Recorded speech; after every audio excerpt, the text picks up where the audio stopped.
Laurogeigarren hamarkadan punkaren eragina jaso genduen Tolosaldeko neska apur batzuk eta motilekin batera noski lagun talde batek. Tolosan bezala, beste Gipuzkoako eta Euskal Herriko beste bazter guztietan gertatzen zen bezala, ez?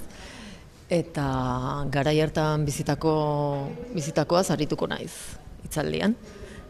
Punka Euskal Herrira 80. hamarkadan iritsi zen gutxi gora bera, 80. hamarkadaren hasieran berantiarra izan zen, ze Inglaterran 77an loratu zen, ez?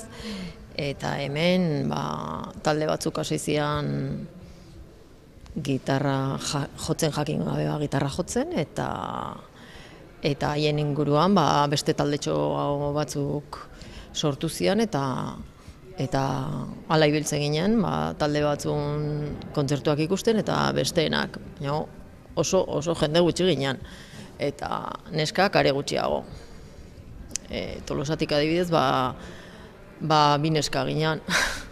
Elkartze ginen beste herrietako neskekin eta mutilekin, beti neskak eta mutilak nahastuta ibiltzen ginen, ez? Eta bueno, hori da, hortaz arituko naiz.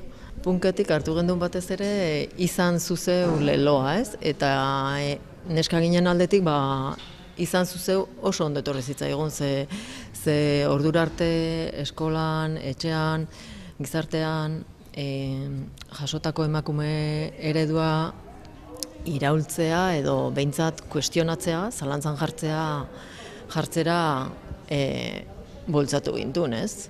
Punkak. Alegia izan zuzeu horrek. Jaso genuen emakumearen eredu hori zalantzan jartzean, lehenengo gauza zalantzan jartzen dezuna da estetika, ez? Eta orduan, hastezea zure estetik garai hartako nerabeen estetika aldatzen.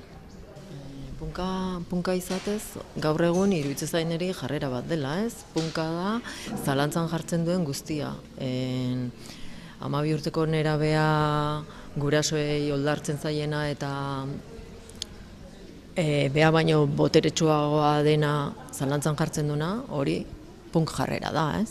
Pussy Riot punkak dira. Beraz, hori da punka.